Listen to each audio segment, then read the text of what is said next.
I used to really love to act. Like, really love.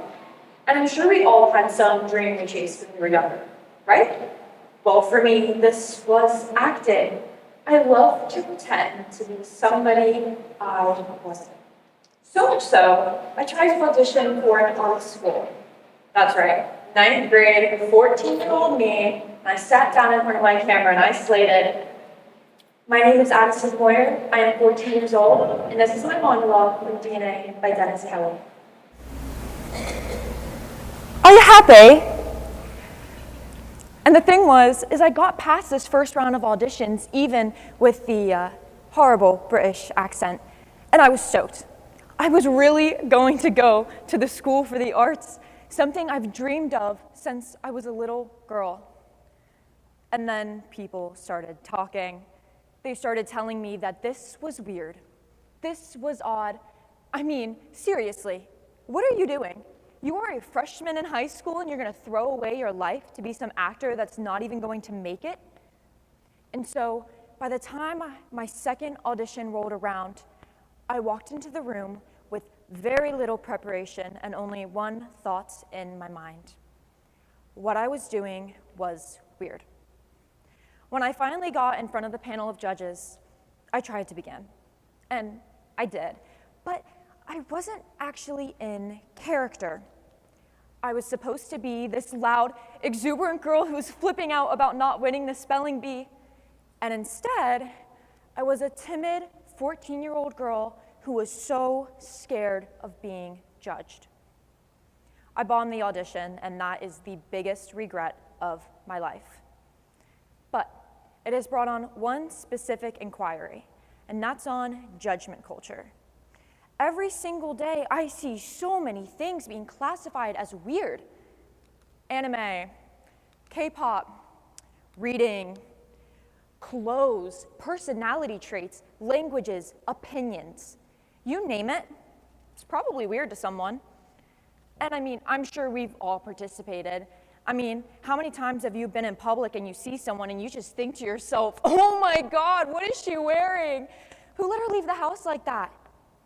Or what about the things that you yourself are hiding because your friends, family, society deems them weird? But what actually classifies these things as weird? Well, I conducted a survey in which I asked people about what things they found weird and what about them made them weird. And you'll never guess what the top answer was. Any guesses? Furries. The thing where people dress up as animals. But when I asked people about what made something weird, the answer seemed to revolve around it being out of the normal or out of their comfort zone. There's a term for this in psychology. It's called the mere exposure effect. And this effect first piqued my interest due to the sheer number of people falling in love with their coworker because of it, but it plays a role in judgment culture as well. Charlotte Nickerson with Simply Psychology describes the effect. People have a preference and cognitive bias towards things that are familiar. Therefore, things that are reiterated, repeated, or seen often are viewed with a much more favorable bias. This alone does not make something weird, however, but when combined with the social identity theory, it does. Psychology teacher Saul McLeod explains that people define themselves by the groups that they are in, viewing themselves favorably, but viewing the outgroup, aka everybody else, with disdain, and they often hold prejudice. This is present in many aspects of life. For one, you see it a lot in fiction. Take a book that we all read in middle school, The Outsiders. The Socias like the Socias, and the Greasers like the Greasers, but the Greasers don't like the Socias, and the Socias definitely don't like the Greasers. Another example is in culture. Let's take the 2026 Bad Bunny halftime show, in which an alternative halftime show was created by Turning Point USA, primarily due to the fact that the majority of Bad Bunny songs were in Spanish. The judgment came due to viewing another culture through the standards of one's own, not with an open mind or with empathy. This last example is one we all know pretty well: politics.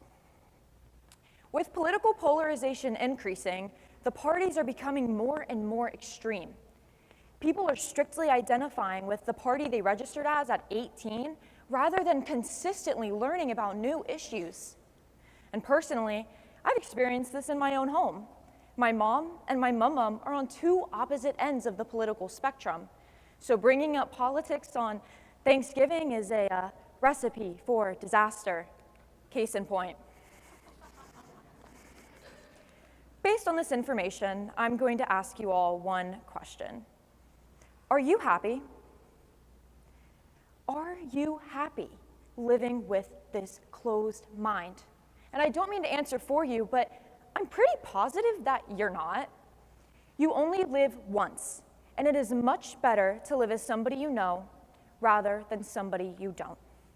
And it is much better to live with an open mind rather than a closed one. And I will also tell you this. When I gave my monologues and bombed my audition, I wasn't happy. I was unhappy because I gave into the judgment all around me.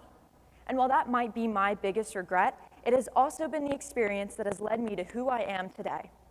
Someone who has stopped hiding the things that I love due to society's expectations. Because so what? So what if I love acting or watching anime or listening to K-pop and musicals? Is it really that weird, or is it just unfamiliar? And so, I want to encourage everyone to try something. Turn judgment into curiosity. Be open-minded. Ask questions. Research. If someone has a different perspective, learn about it. Truly educate yourself on current issues rather than blindly following a party. Every culture has their own languages and customs and traditions and more. Share how geographical distance can create an entirely new way of living. Know that simple understanding does not come from a shared language or a political party or a social affiliation. It comes simply from the fact that we are all human. So the next time that you see something weird, just know that weird is the thing that you have yet to discover. Thank you.